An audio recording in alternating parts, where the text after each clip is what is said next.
Salamat sa Ginoo, no, maayong buntag sa tanan. Dalay ko ng Ginoo sa entero semana, giatiman ta niya, gibantayan ta niya. Dapat siya plano sa atong kinabuhi, no? So, damay daghang mga tao nga wala nakaabot karong adlaw. Diba? Daghan kayo na. Oh, pero kita isa ta sa mga nakaabot aning adlaw. Gilugwayan sa Ginoo ang atong kinabuhi. Bot pasabot, di man gina nga giinat niya diha, kundi wa pa ta moabot sa katapusan sa atong kinabuhi. Kaya nga nato inumduman nga matag-us sa nato dunay igong gitaspon ang atong kinabuhi. Diba nakasabot na kinahanglan conscious ta kanunay nga moabot nato ang kamatayon diha ra ta kutob. Dili ta angay malisag kay moabot gid na. Oh. Ang nakanindot lang nga kung naata sa Ginoo ang kamatayon unsa gani? Filipos 1:21.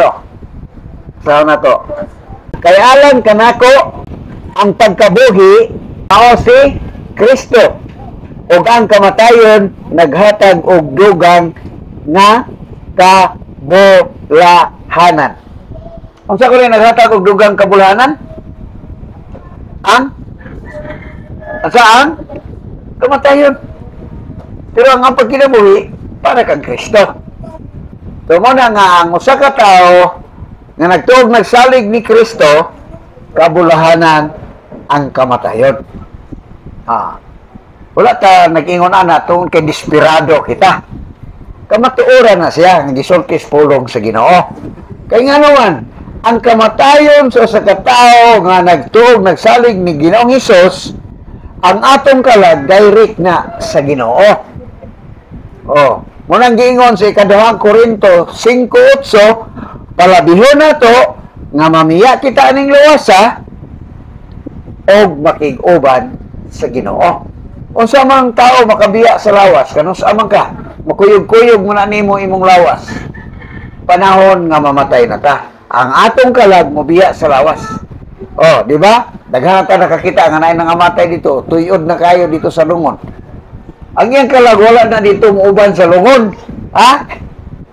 Hingadto na iyang kalag sa angay niyang adtuan. Kung sa buhi pa kana nga tao, wala siya kaangkon sa kapasayloan sa iyang sala, kay gibaliwala niya ang gugma sa Ginoo, ang iyang kalag ditso na sa linaw nga kalayo, kay nakasala man ang tao. Nakasala man ang pinakagamay nga sala, pagpamakak. Nakasala man gintaran og pagpamakak. Dili lang kay pamakak ra. Na itambog sa linaw nga kalayo. Ang kalaga, ang lawas gihilak-hilakan pa na dito. Kung nahaya na nga lawas, ang uban gikaon mag-iho. Di ba? Nalunod, wa na malubong ang lawas. Nakadungog ta na. Pero ang kalaga na, wala na makaon og apil sa iho. Naanay giadtuan. O wala na kadawat sa Ginoo, kay wa siya kaangkon sa kaluwasan, sa buhi pa siya, kay gibaliwala niya ang Ginoo, ang gugma sa Ginoo, impierno gina sigurado iyang kalag. Pero kung nagtukag nagsalig ni Kristo, ang imong kalag uban sa Ginoo. Mao na kay napasaylo man ang usa ka tawo nga nagtuog nagsalig ni Kristo, napasaylo sa sala, dili na ta silutan. Dili na tungod sa atong kabuutan, kundi tungod kay nisalig kita ni Kristo. O may buutan na to aning kalibutan na. Di ba? Way buutan, way tarong na to. Ana ang bersikulo? Roma 3:10. Usbay sulti. Sumala sa kasulatan, walay taong matarong. Walay taong matarong. Pero gihigugma ta sa Ginoo. Di siya gusto nga bisag di ta matarong, maimpirno ta.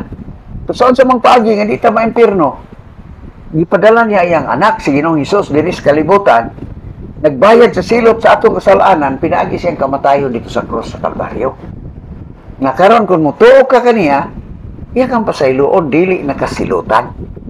Muna na dili ka matarong, pero himuon kang matarong, pinaagi sa imong pagtuo kang Kristo.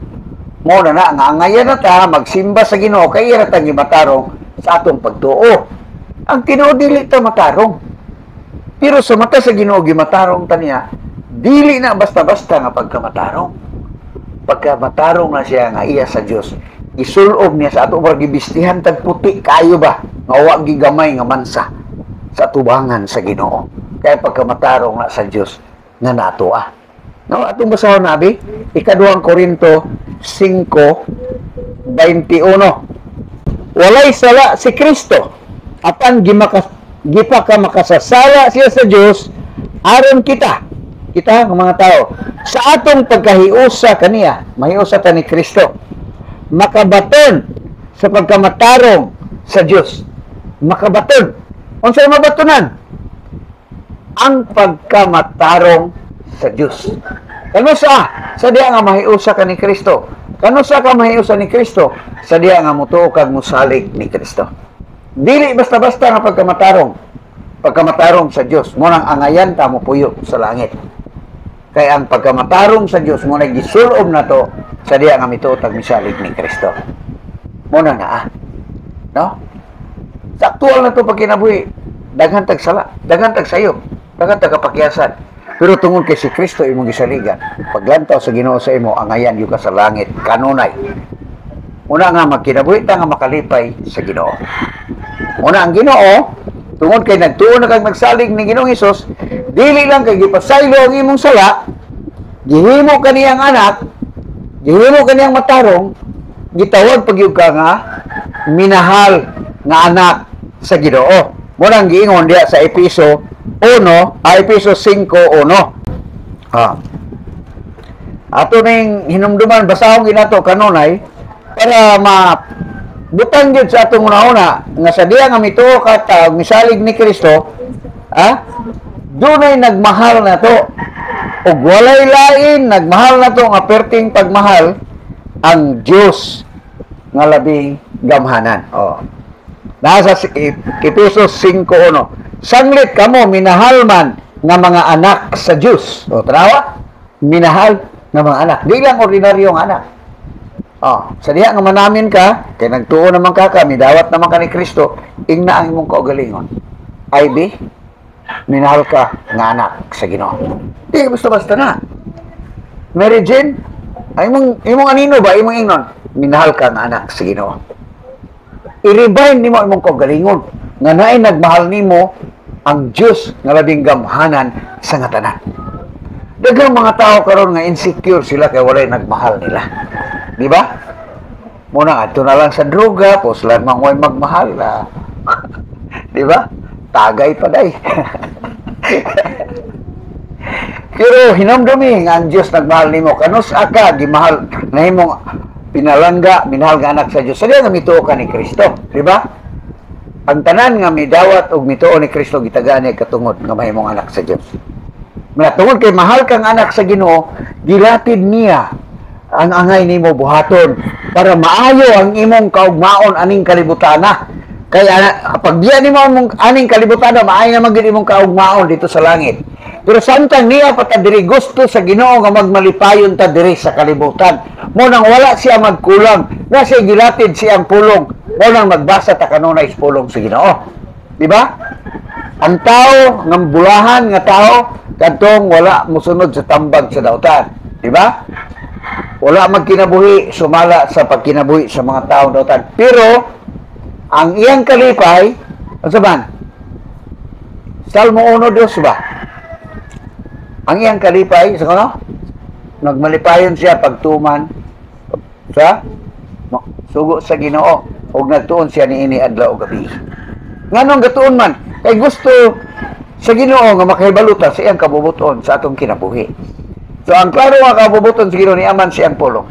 So diri sa miagi nga mga Domingo atong gitunan ang mga kabubuton sa Ginoo. Ingon nga minahal nga mga anak, yun siya nga kinahanglan mahisama kamo sa Dios. Di ba? Paningkamot, gayud kamo, nga may sama kaniya. Ang kaniya nga buti pasabot, si Ginoong Hesus da sa versikulo 2. Nagkinabuhi kamo, diha sa gugma, sama nga gihigugma kita ni Kristo, o gitugyan ng iyang kinabuhi, alang kanato, sama sa mahumot nga halad, sinunog, nga makapahimuot sa Dios. So, gitugyan niya yung kinabuhi, alang kanato. Unsa kuno, kinahanglan magmahimugugmaon ta. So mo ni taman sa 20 atong gitun-an sa miagi. Karon moadto ta sa 21. Kani lapos pagyud ni sa 6 bersikulo 4. Pero ato lang anam-anamon. Ang atong hisgutan og una na siya gilatid sa mga magtiayon. O, ayaw pag-ingon nga ako di pa man kuminyo, no? Dalaga pa mo ulit pero mabot panahon maminyo mo kung itugot sa Ginoo, makapangandam na mo. O, tanawa. Una diri. Uno, ngadto sa atong basahon basahon nato tanan. Uno ngadto sa 21 ngadto sa 33. O, itong basahon. Dunganan na itong basa. 5, Efesos 5:1 ngadto sa 36. Ready? Basa. Tungod kang Kristo, pag tinahuray kamo, mga asawa, tahura og sunda ninyo ang inyong bana, sama nga nagtahod o nagsunod kamo sa Ginoo.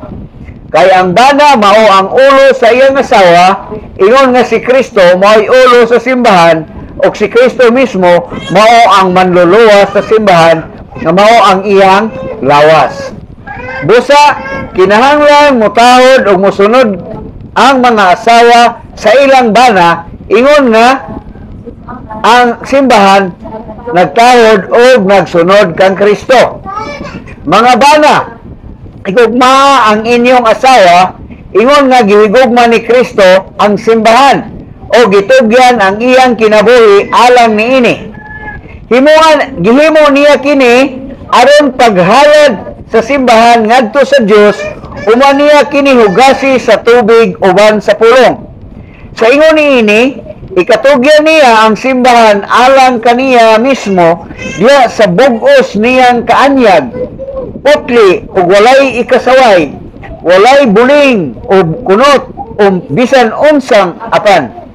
Kinahanglan nga ang mga bana mahigugma sa ilang asawa, ingon nga nahigugma sila sa ilang kaugalingong lawas. Ang bana nahigugma sa iyang asawa, nahigugma sa iyang kaugalingon. Walay tao nga nasilag sa kaugalingon niyang lawas, pakanon hinuon niya kini o talanggaon sama sa gibuhat ni Kristo sa simbahan. Kay mga bahin man kita sa iyang lawas. Sumala sa giingon sa kasulatan. Tinuod tungod niini ang lalaki mobiya sa iyang amahan o inahan o mutipon sa iyang asawa o silang duha mahimong usa. May dakong kahulugan kining bahina sa kasulatan o sa akong hunahuna nagpasabot kini kang Kristo o sa simbahan. Apan alang usab kini kaninyo, kinahanglan nga ang bana may gugma sa iyang asawa sama sa iyang kaugalingon ug ang asawa usab kinahanglan mutahod sa iyang bana. Daraygon ang Ginoo siyang pulong magamputa. Aman nga langit nun, salamat kay Lord. Naninihigayon na makasimban usab kanimo, kami kanimo. Salamat nga gigbahin sa among pagsimba aniya kami karon sa tuon sa imong pulong. Salamat nga available ang imong pulong aron among pagapamalandungan. So panalangini kami Ginoo og tudloy kami Holy Spirit. Pasabta kami sa mga espirituhanon nga mga pagtulunan ug kamatuoran aron among masabtan o maka-impluwensya sa among matag usa ka kinabuhi. Salamat Lord. Dalaygon kaning tanan. Kini akong pag-ampog pasalamat di alamang sa ngalan ni Ginoong Hesus. Amen. Makapantay ta? Sa versikulo 21, ingon diri, tungod kang Kristo, pag tinahuray kamo. So general ni siya nga pagkaistorya. Ang una natong gibasa, pag tinahuray, may tungod sa bana o asawa. Tanawa, ang una nga gisultian ang mga asawa, ay mo pag huna-huna, nga dalaga pa mo. Basin mo, aminyo na mo. Dili basta-basta ang papel sa asawa, ngadto sa iyang bana. Unsa may gisulti diri? Mga asawa. Umaabot ng mga asawa. Katong dalaga pa. Timan ini. Unsa ko may buhaton? Tahura. O sunda ninyo ang inyong bana. Tahura o sunda ninyo ang inyong bana. Maunang asawa. Unsa ko no? Ay tahura o sunda si Alvin. Di ba? Tahura ug sunda ang inyong mga bana. Oh, bana ha? Sama nga nagtahod o nagsunod kamo sa Ginoo. Oh. Sama nga nagtahod kamo o nagsunod sa Ginoo. Kung sa inyo makita nga ang bana giliber sa Ginoo. Kung unsa imong pagtahod sa Ginoo, mao sab ang angay nga pagtahod nimo nga ihatag nimo sa imong bana. Oh, klaro? Oy, ako mag-ingon para sa ako rin, naminaw ba akong asawa? Para gini sa ako, kay bana mo ko. Oh, ako kapabor pa koron. Sunod ay kapabor na po. Kapabor na po mo. Sama nga nagtahod ka mo sa Ginoo. Dito sabot nga kung pamati ha. Kung wakay pagtahod sa imong bana, ha? Wakay pagtahod sa imong bana ba? Wa ka mo sunod. Nagpasabot nga wa ka mo sunod sa Ginoo. Oh, ana. Ha? Di na kalimod. Kay makita ang imong pagkamatinahuron o pagkamasinulandon sa Ginoo pinagi sa pagtatar mo sa imong bana. Muna, mingon bitaw ang Bible, unsa may naa nga, mayon ka nahigugma ka sa Ginoo pero wala ka mang nahigugma sa imong isig katawo nga makita ra nimo. Di ba? Mayon ka nagtahod ka sa Ginoo, wa man ka tahod sa imong bana. Di na pwede. Ano ang Ginoo? Ayaw pagbinuang ha? Oh. Di ba? So, ang pagtahod sa Ginoo, ipakita na sa mga asawa, pinaagi sa pagtahod nila sa ilang bana. Grabe kayo na. Ha? Bugat, no? Bugat, oy. Mananga ka mo, mga dalaga. Ay, nalagyan mo, pag unahunag ninyo, kung dili mo, makasunod o makatahod sa lalaki nga nanguyap sa inyo o kaya inyong uyap. Kung dili ninyo kayang tahuron o sundon, ayaw nalang pag minyo anang lalakiha. Kaya grabe ang papel sa asawa. Di ba? Oh, hinuktukin ang mayo. Isa na imong gikras-krasan niya. Ha? Kaya ni mo ng sundon o tahuron? Ayaw inga nga masunod-sunod na nimo. Kay papel nimo ang pagsunod o pagtahod. Tarang mo ingon mo bala, kaya na ko ning usbon kung maminyon. Ayaw pag-ingon ana. Kay basig mausog imong naong. Hindi kami nimo. Guwapa pa kay kas dalaga pag mungkot na kayo. Hindi ka kasunod sa imong bana. Oh, di ba? Patayan na. Oh, reflection na sa imong pagtahod sa Ginoo o pagsunod, ipakita na pagsunod sa imong bana. Okay, sakit na kayo mga asawa. So, yun na lagi basta-basta. Busa 24. Matupa kay ang bana sa 23, mao ang ulo sa iyang asawa, ingon nga si Kristo mao'y ulo sa simbahan. O si Kristo mismo mao ang manluluwas sa simbahan o nga mao ang iyang lawas. Muna. So, ulo sa asawa, kisa ang bana. O sa ang asawa, dili na magpaulo-ulo kay maduha ngay ulo. Mahadlok na kita tagtawa maduha ulo. So, ang bana ibabaw. Dili mo tupong. O sa ulo. Ang asawa, ubos sa bana. Bot pa sa bot. O nang gubot ang pamilya, kung asawa, may mag-ulo-ulo. Di ba? Pait ang asawa. Ako babae, di na lang ko magminyo. Ayaw, kay naay kabubuton ng Ginoo. Kabubuton sa Ginoo, nga maminyo, yuta. Pero, naatay pagpili. Naghanay biya ang Ginoo o mga lagda pagpili. Muna nga, tanawang gini mo, nga kaya ba ko musunod o mutahod ani na akong mahimong bana. Oh, diba? Kaya ba niyang mahimo na kong ulo? Oh. Kaya ba yung mga asawa nga bright pa sa ilang bana? Pero bisa pag bright pa ka sa imong bana sa eskwelahan unsa, dapat pasilong yung ka sa imong bana. Nganong imo man ang ipamana? Diba? Ayaw paglabaw-labaw diha. Oh. Oh, diba? Klaro na. Klaro ba mga dalaga? Ha? Oh, adto na punta sa bana. Kabalos na po ni. Mga bana, higugma ang inyong asawa. Ingon nga gihigugma ni Kristo ang simbahan. O gitugyan ang iyang kinabuhi alang nini. Dili basta-basta. ang bana, ang papel sa bana. Yun sa ni Kristo pag higugma ang simbahan, itugyan niya ang kinabuhi. Nagpakamatay siya sa cross para sa simbahan. Para sa magtotoo ba, di ba? Dapat ang bana, andam, magpakamatay para siyang asawa. Bisan pag-unsa na katagaw-tawan. Oh, walay kondisyon. Walay kondisyon. Bisag unsa na katagaw-tawan, bisag unsa na katapulan, di man na manglaba, di man na magluto, higugmaa ka na. Ayaw ipanlabay ng plato, ayaw ipanlabay ng kaldero. No, kay patimbang na sa imong anak. O pamati, oy, isa ra may manati, ang umaabot nga ba na? Kinadam andam ka magpakamatay sa imong pangasawod. O, kanang babae karon nga imong gi-imagine. Andam na nimo pakamatyan. Ha? Andam ba nimo naunungan? Nabi istorya sa Bible ba? Si Hosea ba? Yung asawa, no? Nanguag lain. Oh. Pero iyag yung giapas, iyag yung ipabalik. Kaya gimahal yun niya ba nga? Sama yun nga ang Ginoo nagmahal sa ato. Bisag kung sa takama sinalaypon. Gimahal ta sa Ginoo. Wala na. Kada si Hosea, example na siya. Sa bana nga ang example si Ginoong Hesus. Oh. Wala na. So, wala may kondisyon, no? Higugmaon ninyo ang inyong asawa, ingon nga gigugma ni Kristo ang simbahan.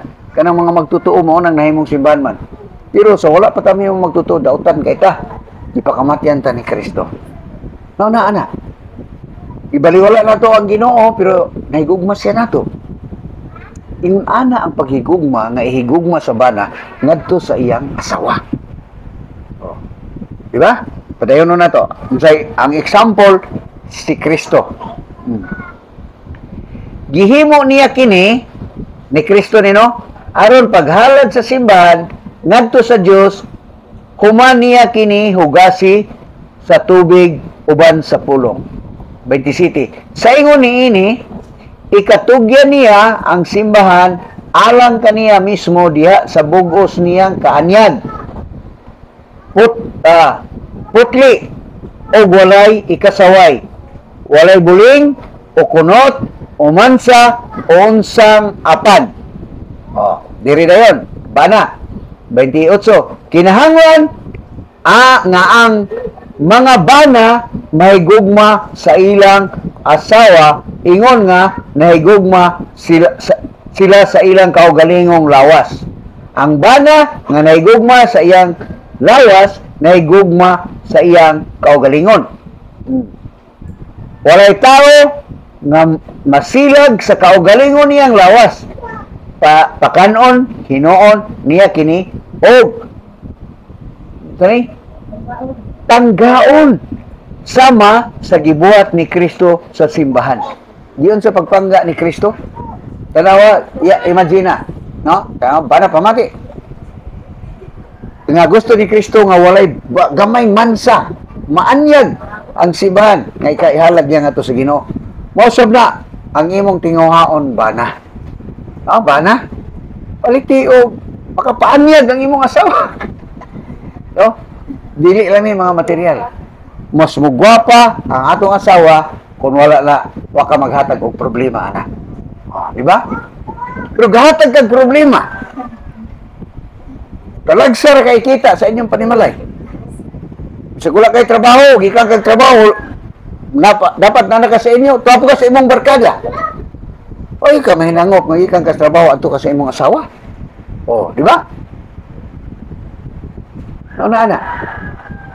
Para ang atong asawa, walay pagbagot-bot, kontento siya, na siya'y kalinaw, na siya'y pagsalig, sa iyang bana ba, nga wasay kabalaka. No, kay gihugma siya sa iyang bana, naghalad, andam pagsakripisyo ang iyang bana para sa iya. Muna siya una-unaon sa bana. Ngadto sa asawa. Una-unaon niya, unsay makaayo siyang asawa. Dili kay una-una kung sa gibuhat sa imong asawa gaanda mo tong pagkaon para sa imo. Dili na nimo katungod nga pangayoon nimo sa imong asawa. Ang imong katungdanan higugmaon nimo imong asawa. Dili kay mga ikag pagkaon inig uli. Magdala kag mga lutuonon dito o di mo luto imong asawa, ikaw luto. Kay mao na pagis paghigugma. Oh. Tulog lang siya, day. Ikaw pa so, magluto sa ko. Oh. Ha? Ha? Muna gingon sa Ginoo. Diba? Nga naman, tungod kay minahal ka niya ng mga anak. Gusto niya nga magmalipayon ang atong pamilya. Imagine na sa kanindot sa magtiayon kung mauna. Diba? Kanindot kayo.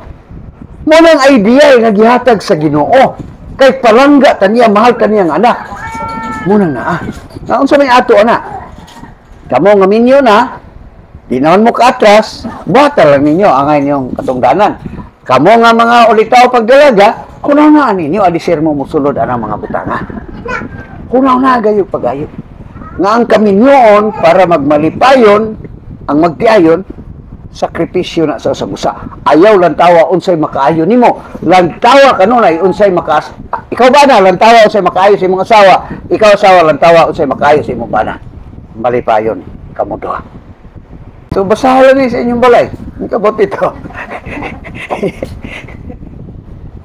So tanawa. Kumpleto kayong Ginoo. So bulhan kay mo mga batanon, bulhan kayo kay nakahibalo na mo. No, mana nga. Angay nato ibutang sa atong una, kamo mga dalaga gulitaw nga naigianda man Ginoo nga maay sa inyo kay gusto ang Ginoo magmalipayon kita. Samtang niya taning kalibutan. Kung una nga mahal ka sa Ginoo, ha? Pinalangga kaniyang anak. Doon na siya maayo nga kaugmaon para kanimo. Unsa gani giingon sa Jeremiah 29:11? Ha? Baby, kus gabi. Bili jembe, pwede. Yeah?